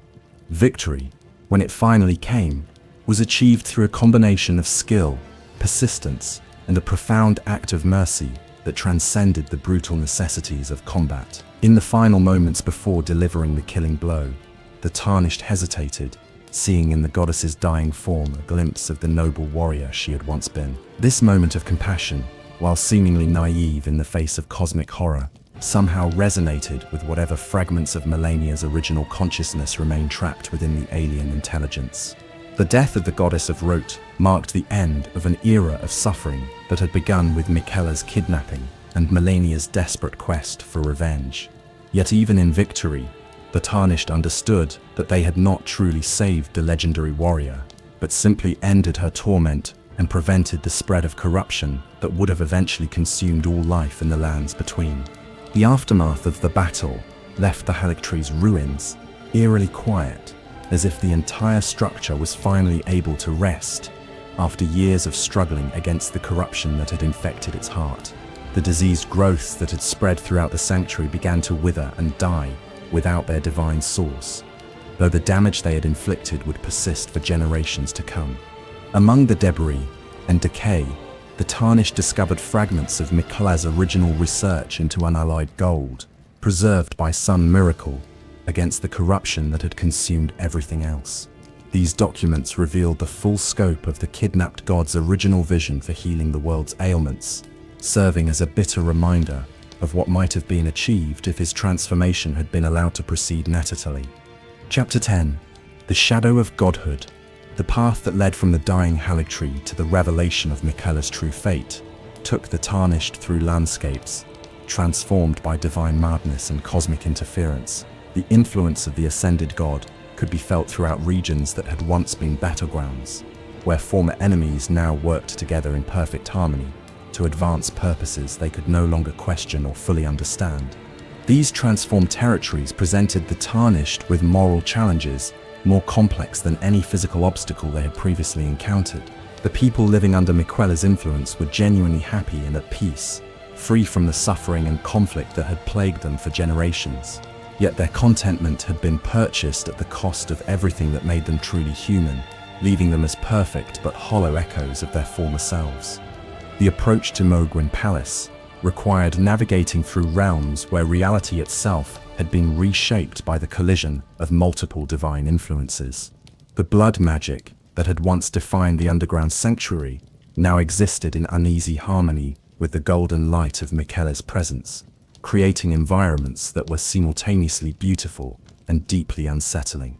The cultists who had once served Mohg greeted the tarnished not with hostility but with serene smiles and offers of healing and redemption. Their transformation under Miquella's influence had been so complete that they retained no memory of their previous existence as devotees of blood sacrifice and ritualistic violence. They spoke only of love and unity, describing their god's vision for a world without suffering in terms that would have been inspiring if not for the obvious emptiness behind their eyes. The palace itself had been transformed into something that reflected both Miquella's original compassionate nature and the corruption that had been forced upon him during his traumatic ascension. Gardens of golden flowers grew from floors that had once been stained with sacrificial blood, while healing springs bubbled up from chambers where torture had been practiced as a religious sacrament. The beauty was undeniable, but it carried an underlying wrongness that made extended exposure deeply uncomfortable for anyone who retained independent thought.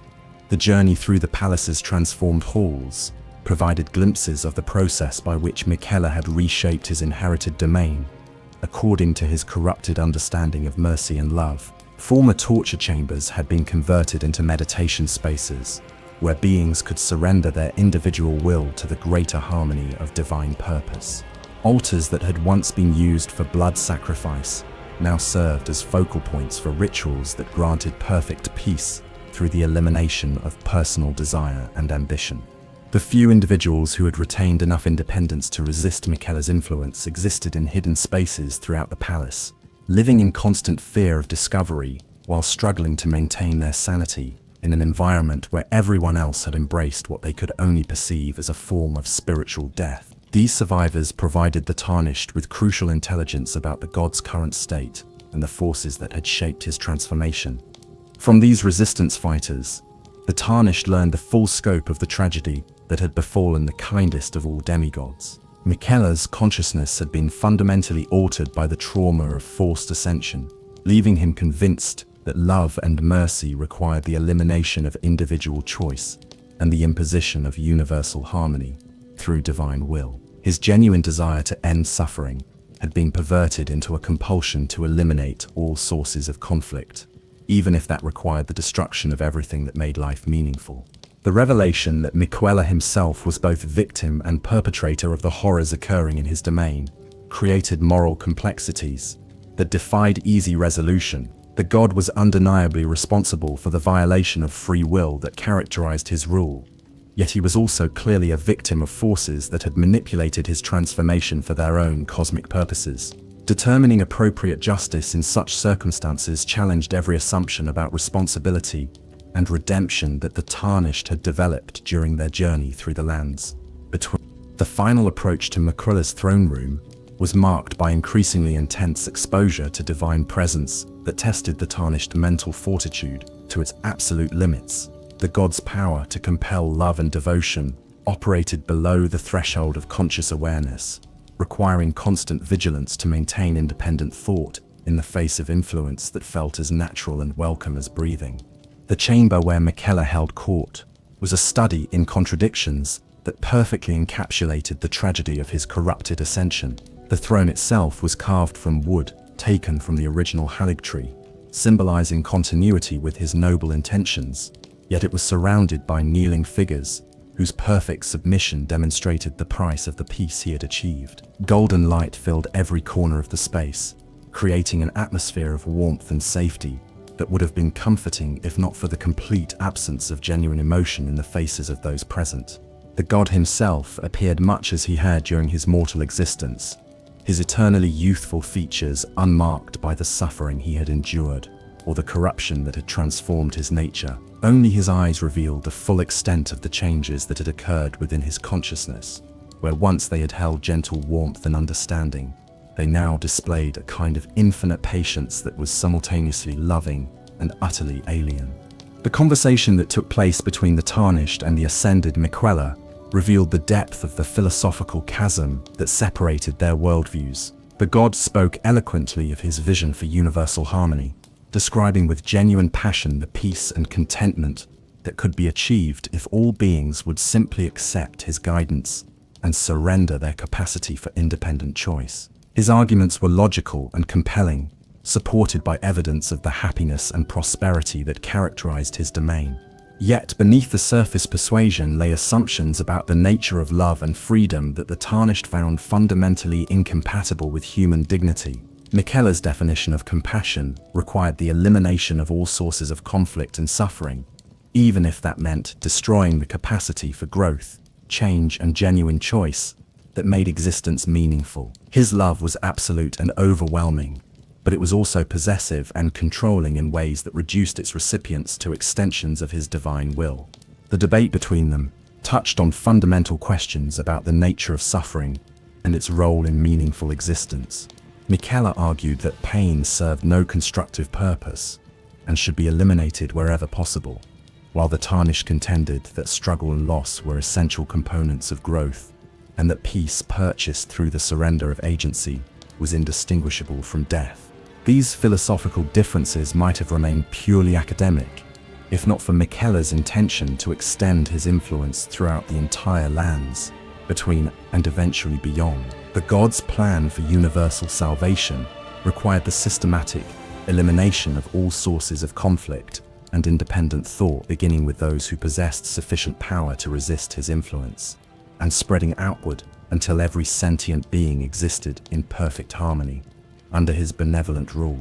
The tarnished understood that challenging such a vision would require not just defeating a god in combat, but somehow finding a way to break the cycle of corruption that had transformed genuine compassion into cosmic tyranny. The battle that was about to begin would be fought not just with weapons and magic, but with competing visions of what it meant to truly love and protect the innocent. Chapter 11. The God's Terrible Love. The confrontation between the tarnished and the ascended Miquella transcended conventional categories of combat, becoming instead a clash between fundamentally incompatible visions of mercy and salvation. The god's power to compel love and devotion made traditional fighting techniques inadequate, requiring the challenger to maintain constant mental defenses while seeking vulnerabilities in an opponent whose very presence undermined the will to resist. Miquella's approach to combat reflected his transformed understanding of compassion, as he sought not to destroy his opponent, but to heal them of the delusion that resistance was necessary or beneficial. His attacks were delivered with gentle precision, designed to incapacitate rather than kill, while gradually wearing down the mental barriers that prevented the tarnished from accepting the peace that surrender would bring. The battle itself took place on multiple levels simultaneously, with physical combat serving as merely the most visible aspect of a conflict that primarily occurred within the realm of consciousness and will. Every exchange of blows was accompanied by waves of divine influence that promised rest and contentment to anyone willing to abandon the struggle and accept the loving guidance of a god who understood suffering better than any mortal could comprehend. The environmental effects created by the clash of divine and mortal will transform the throne room into a space where reality operated according to principles that reflected both combatants' fundamental nature. Areas touched by Miquella's power became zones of perfect harmony where conflict was literally impossible, while regions where the tarnished maintained their independence retained the capacity for choice and change that characterized normal existence. As the battle progressed, it became clear that victory through conventional means would be impossible. Miquella's divine nature made him effectively invulnerable to physical damage, while his ability to heal himself through the love and devotion of his followers provided unlimited regeneration. More troubling still, prolonged exposure to his presence was gradually affecting the tarnished ability to remember why resistance was necessary or desirable. The turning point came when the tarnished began to focus not on defeating Miquella, but on understanding the source of his corruption. The god's transformation had been shaped by trauma and manipulation, leaving him convinced that love required control and mercy demanded the elimination of choice. By addressing these fundamental misunderstandings, rather than simply opposing their manifestations, it became possible to reach whatever fragments of his original nature remained buried beneath layers of divine madness. The process of breaking through Miquella's psychological defenses required the tarnished to demonstrate forms of love and compassion that did not demand submission or surrender. Simple acts of kindness and understanding, offered without expectation of reciprocation or conversion, began to resonate with memories of his mortal existence, when such gestures had been natural expressions of his character rather than tools for imposing his will. These moments of connection created cracks in the armor of certainty that protected Miquella's corrupted worldview, allowing doubt and self-reflection to penetrate consciousness that had been sealed against such influences since his traumatic ascension. For brief instants, the god experienced genuine uncertainty about the righteousness of his actions, questioning whether the peace he had imposed was truly preferable to the chaos and suffering it had replaced. The climax of their conflict came not through violence, but through a moment of mutual recognition in which both participants acknowledged the tragedy of what Miquella had become and the impossibility of fully restoring what had been lost. The god's original compassionate nature had been so thoroughly corrupted by trauma and manipulation that genuine healing would require a form of spiritual death that was indistinguishable from actual destruction. The choice that faced the tarnished in that moment was perhaps the most difficult they had encountered during their journey through the lands between. They could allow Miquella to continue existing in his corrupted state, preserving the fragments of his original nature, while accepting the continued violation of free will that his rule entailed. Alternatively, they could end his existence entirely, preventing further harm while ensuring that the kindest of all demigods would never again have the opportunity to heal the world he had sought to save. The decision, when it came, was motivated not by hatred or desire for revenge, but by profound love for both Miquella himself and the countless beings who would suffer under his well-intentioned tyranny. The mercy killing that ended the god's existence was an act of compassion that recognized the unbearable weight of the corruption he carried, and offered him release from a form of immortality that had become indistinguishable from eternal torment. The death of the ascended Miquella marked the end of the last great hope for healing the fundamental diseases that plagued the lands between, yet it also eliminated a threat to human agency and dignity that might have proven more destructive than any amount of physical suffering. The silence that followed his passing was both profound and liberating, as beings throughout his former domain began to rediscover the capacity for independent thought and genuine emotion. Chapter 12. The Aftermath of Gods. The immediate aftermath of Miquella's death created a power vacuum that reverberated throughout the lands between, as the sudden absence of his divine influence left millions of beings without the artificial harmony that had given meaning to their existence. Communities that had functioned perfectly under his guidance descended into chaos as former followers struggled to relearn the capacity for independent decision-making and personal responsibility. The physical transformation of Mohg Palace, following the god's demise, reflected the complex legacy of his brief but influential reign. The golden gardens began to wither without divine sustenance, yet they did not return to the blood-soaked horror that had characterized the space under Mohg's rule. Instead, a strange twilight settled over the underground realm, creating an atmosphere of profound melancholy that seemed to mourn the loss of possibilities that would never be realized. The former cultists, who had served both Mohg and Miquella, found themselves in particularly difficult circumstances, as they possessed memories of multiple contradictory existences, without clear understanding of which represented their true nature. Some retained loyalty to the Blood Dynasty's original principles, while others clung to the peace they had experienced under divine influence. Most simply wandered in confusion, seeking new sources of purpose and meaning in a world that had suddenly become vast and uncertain.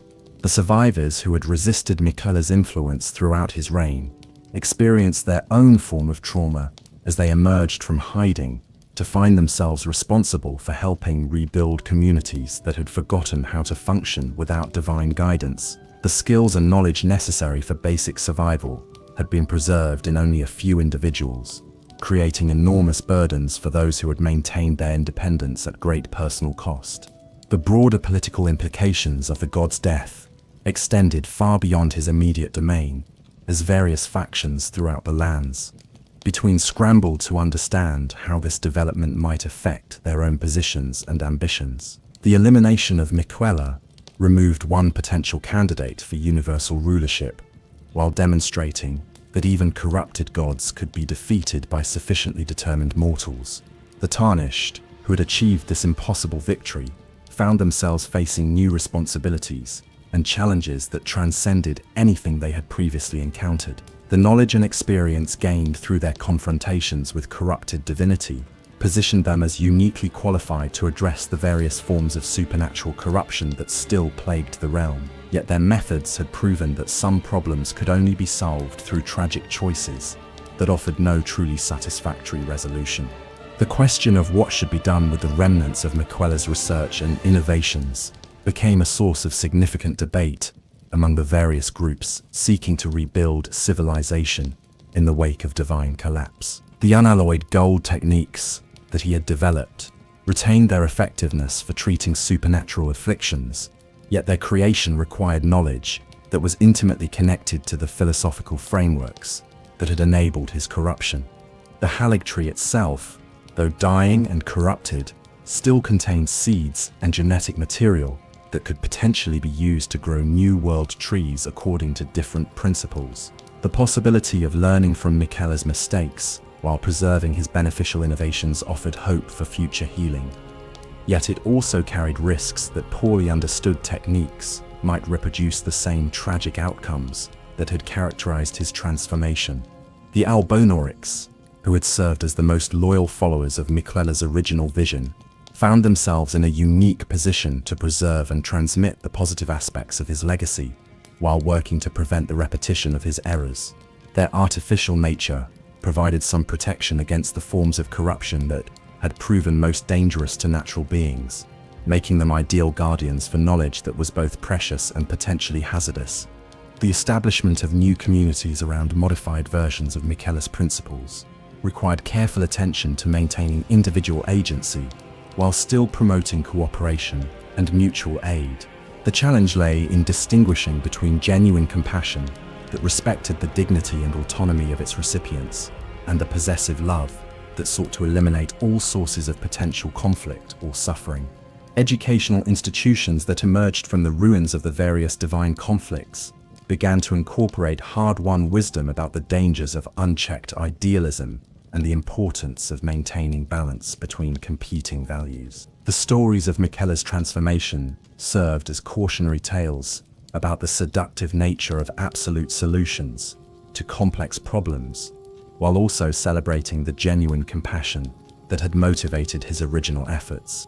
The environmental restoration of regions that had been affected by divine corruption proceeded slowly and unevenly, as different areas required specialized techniques that took into account the particular forms of supernatural damage they had sustained. The scarlet rot that had spread from Khalid proved particularly persistent, creating long-term challenges that would require generations of careful effort to fully address.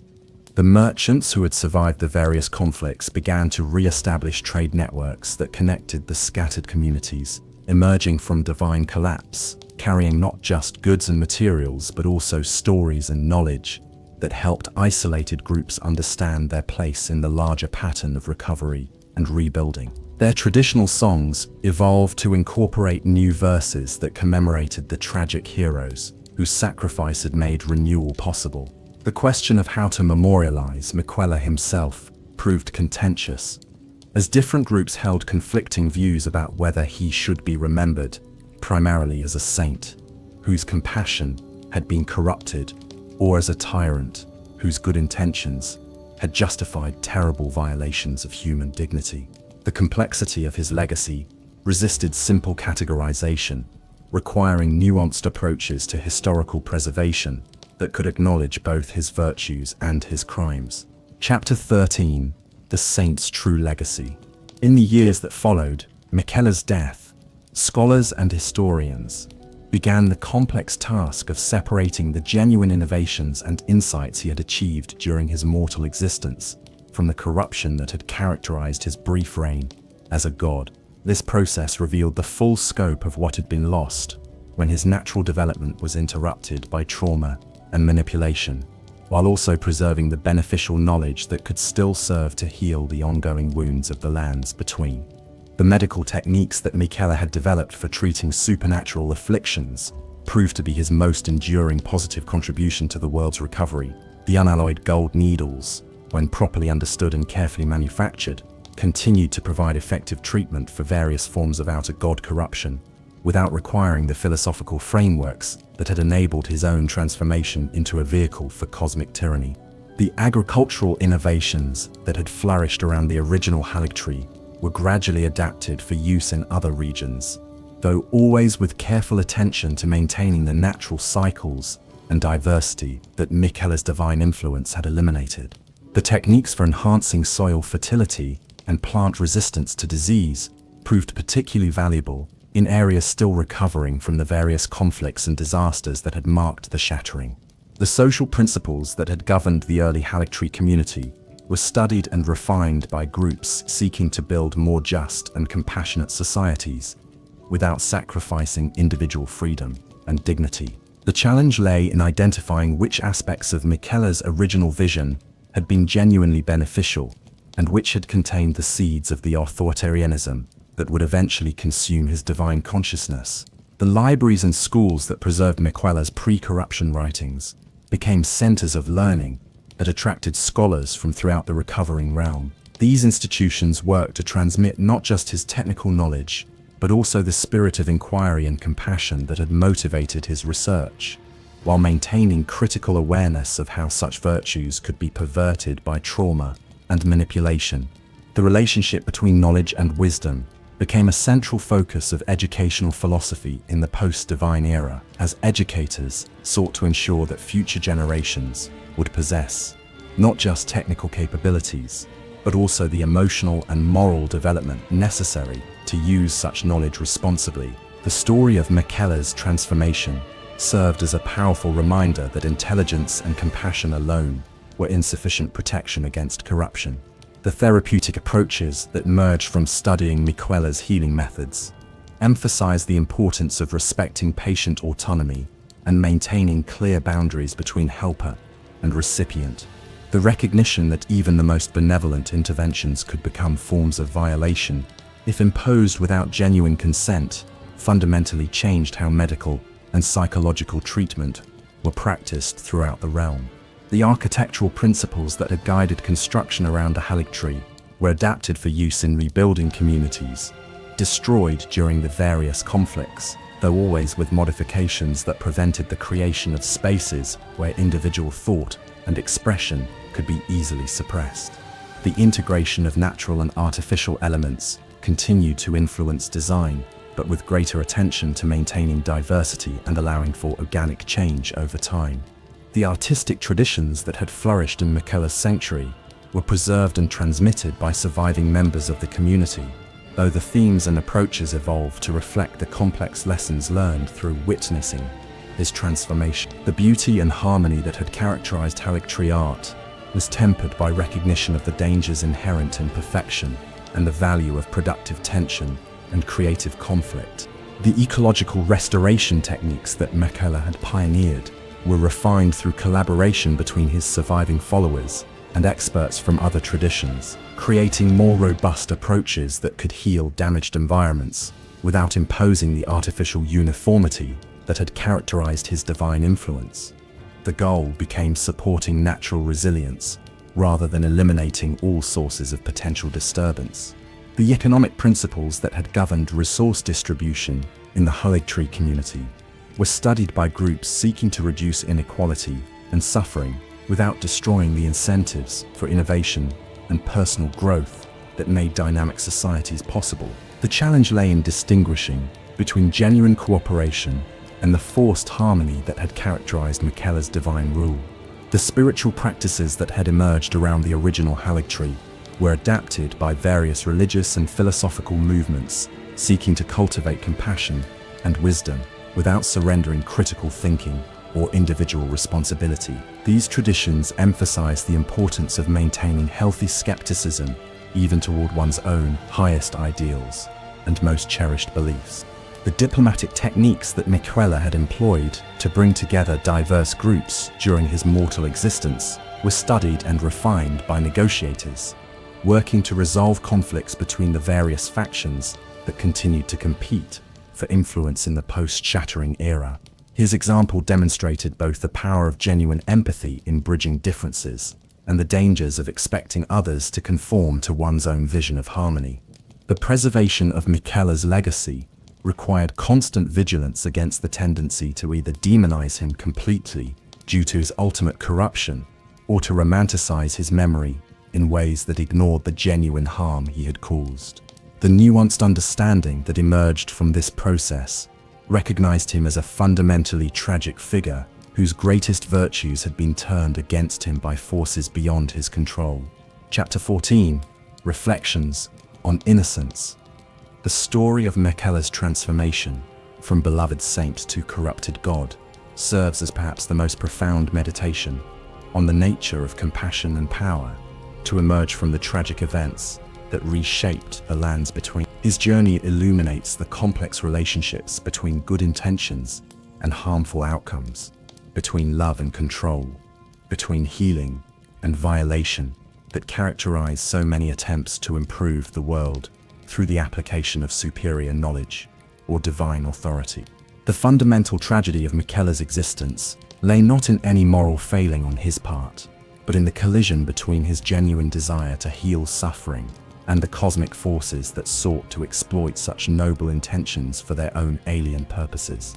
His transformation demonstrates how even the purest motivations can be corrupted when filtered through systems that prioritize control over freedom and certainty over the messy complexities of genuine choice. The curse of eternal childhood that defined Miquella's physical existence serves as a powerful metaphor for the ways in which trauma can arrest emotional and psychological development, even in beings possessed of extraordinary intelligence and capability. His inability to mature naturally created vulnerabilities that made him susceptible to manipulation by entities that understood how to exploit his desperate desire for acceptance and effectiveness. The relationship between Miquella and his twin sister Melania illustrates both the strength that can emerge from mutual devotion and the dangers inherent in defining one's entire identity through service to another. Their bond, while genuine and beautiful, created dependencies that ultimately contributed to both of their destructions when circumstances made fulfilling their roles impossible. The development of unalloyed gold as a healing medium represents Miquella's greatest achievement and serves as an enduring symbol of what might have been accomplished if his natural development had not been interrupted by violence and corruption. The substance embodies his original philosophical approach to healing, working with natural processes rather than overwhelming them, creating barriers against corruption while preserving the essential nature of what was being protected. The Haligtree project demonstrates both the power of visionary leadership and the fragility of communities built around charismatic individuals rather than robust institutional structures. The sanctuary's rapid collapse following Miquella's kidnapping reveals how even the most successful alternative societies can become dependent on the continued presence of their founders in ways that make them vulnerable to single points of failure. The Blood Dynasty's successful infiltration of the Haligtree community serves as a cautionary tale about the vulnerability inherent in open and trusting societies, the very qualities that made the sanctuary a haven for refugees and outcasts. Acceptance, forgiveness, and willingness to believe in others' capacity for redemption were exploited by those who understood how to weaponize such virtues for destructive purposes. The forced transformation that converted Miquella from Empyrean to corrupted god represents one of the most profound violations depicted in the entire saga of the Lands Between. The ritual that Mohg performed was not merely physical assault, but spiritual rape that fundamentally altered the victim's consciousness and moral framework in ways that made him complicit in his own continued victimization. The psychological mechanisms that enabled Miquella to rationalize his actions as a god illuminate the ways in which trauma can distort moral reasoning and transform virtues into their opposite, without the victim recognizing what has occurred. His continued belief that he was acting out of love and compassion, while systematically violating the autonomy of everyone he encountered, demonstrates how corruption can operate below the threshold of conscious awareness. The response of various communities to Miquella's divine influence reveals the complex relationship between individual freedom and collective harmony that characterizes all attempts to organize society. The genuine happiness and contentment experienced by his subjects raises difficult questions about whether suffering and conflict are necessary components of meaningful existence or obstacles to be eliminated whenever possible. The confrontation between the tarnished and the ascended Miquella represents more than just a battle between specific individuals. It embodies the eternal conflict between competing visions of what it means to love and protect others. The god's insistence that true compassion required eliminating all sources of potential suffering stood in direct opposition to the challenger's belief that growth and meaning could only emerge from the freedom to make mistakes and experience loss. The ultimate resolution of Miquella's story, through mercy killing rather than redemption or rehabilitation, reflects the tragic recognition that some forms of corruption are too deep and comprehensive to be healed without destroying the essential identity of the victim. The decision to end his existence was motivated not by justice or revenge, but by love for both the god himself and those who would continue to suffer under his benevolent tyranny. The aftermath of Miquella's death and the slow process of recovery that followed demonstrates both the resilience of sapient beings and the long-term consequences of traumatic disruption to social and spiritual systems. The communities that had experienced his influence required generations to relearn the capacity for independent thought and genuine emotion, while the beneficial innovations he had created continued to provide healing long after their creator's destruction. Epilogue: The Eternal Child's Rest. As we reach the end of this long and sorrowful tale, we find ourselves contemplating one of the most profound tragedies ever recorded in the annals of the lands between. Miquella, who began his existence as the kindest and most compassionate of all demigods, ultimately became a cautionary tale about the corruption of good intentions and the terrible price of attempting to eliminate suffering through the violation of free will.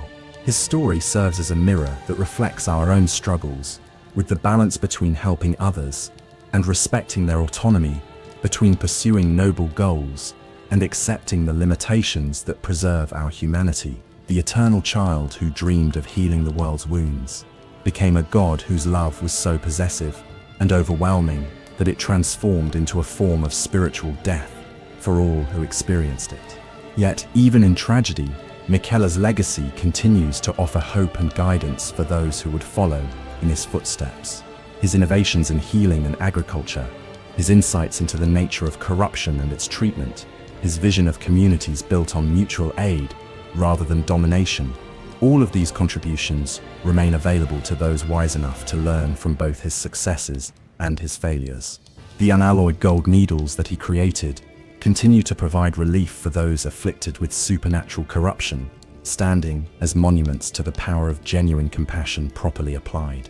The seeds preserved from the original Haligtree offer the possibility of growing new sanctuaries that might avoid the mistakes that led to the original's destruction. Most importantly, his story provides a framework for understanding how to help others without becoming complicit in their oppression. The tale of Miquella's transformation reminds us that good intentions are never sufficient protection against corruption, that love without respect for autonomy becomes indistinguishable from hatred, and that the desire to eliminate suffering can become a source of greater suffering if pursued without wisdom and restraint. These lessons, learned through the price of cosmic tragedy, offer guidance for anyone who would seek to heal the wounds of a broken world. In the quiet moments when the lands between rests between conflicts, when the golden light of dawn touches the recovering forests and rebuilt communities, observers sometimes report seeing a childlike figure walking among the growing things. Whether this is the spirit of Miquella, finally at peace, a manifestation of hope inspired by his memory, or simply the projection of human longing for redemption, remains unclear. What is certain is that his story has become woven into the fabric of the realm's collective memory, serving as both warning and inspiration for future generations, who will face their own choices between compassion and control, between healing and violation, between the difficult work of respecting others' freedom and the seductive promise of imposing perfect harmony through divine will. The eternal child sleeps now, free from the burden of godhood that transformed his greatest virtues into cosmic horrors. His rest is the peace that comes not from the elimination of choice and conflict, but from the completion of a journey that, however tragic, offered profound lessons about the nature of love, power, and the terrible responsibilities that come with the ability to shape others' lives. In remembering Miquella, we honor not only his achievements and mourn his corruption, but also commit ourselves to learning from his example. We strive to cultivate the compassion that motivated his greatest works, while avoiding the possession that characterized his divine reign. We seek to heal without controlling, to love without consuming, and to help without destroying the essential dignity that makes assistance meaningful. The lands between continues to turn beneath its golden tree, marked forever by the passage of gods and the dreams of mortals who dared to reach for divinity. In that eternal cycle of growth and decay, hope and despair, creation and destruction, the story of Miquella stands as a testament to both the heights of compassion and the depths of its corruption. May his memory serve as guide and warning for all who would seek to heal the wounds of a broken world, reminding us that the greatest act of love is sometimes knowing when to let go, and that true mercy often requires accepting the painful freedom to choose rather than imposing the comfortable slavery of perfect peace. And so ends our tale of Miquella, the kindest of gods, whose journey from saint to deity reveals truths too profound for easy answers and too important to be forgotten. In the silence that follows his story, we find not emptiness, but the space for reflection, growth, and perhaps, if we are wise enough to learn from his example, a different path toward the healing that his heart always sought. Rest well, eternal child. Your story has been told, your lessons preserved, and your memory honored. The world continues its slow turning toward a dawn that may yet embody the compassion you dreamed of, achieved through wisdom rather than force, through respect rather than control, through love that liberates rather than enslaves. Thank you for joining us on this journey through one of Elden Ring's most complex and heartbreaking stories. The tale of Miquella serves as a powerful reminder that even in the darkest narratives, we can find wisdom, beauty, and profound truths about the human condition. May you carry these lessons with you as you continue your own adventures through the lands between and beyond.